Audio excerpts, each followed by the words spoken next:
একদিন এক দরিদ্র লোক রাসূল সাল্লাহু সাল্লাম এর কাছে এসে বলল, ইয়া রাসূলুল্লাহ, আমি খুবই দরিদ্র, আমার কিছুই নেই। রাসূলুল্লাহ সাল্লাহু সাল্লাম তাকে জিজ্ঞাসা করলেন, তোমার ঘরে কিছু আছে কি? লোকটি বলল, একটি কম্বল আছে। রাসূল সাল্লাহু সাল্লাম বললেন, তা নিয়ে এসো। লোকটি কম্বলটি আনল।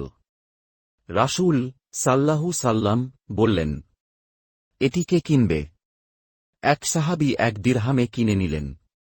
এরপর রাসূল সাল্লাহু সাল্লাম বললেন, এই দিরহাম দিয়ে খাবার কিনো এবং কিছু অংশ দিয়ে কুড়াল বানাও। কয়েকদিন পরে লোকটি আবার এল। এবার সে খুশি মনে বলল, ইয়া রাসূলুল্লাহ, আমি কাজ শুরু করেছি, আল্লাহর রহমতে এখন আমার জীবিকা চলছে।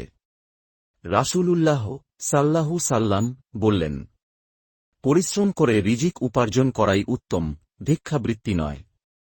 আল্লাহর উপর ভরসা করে পরিশ্রম করলে জীবনের দারিদ্রতা দূর হয়।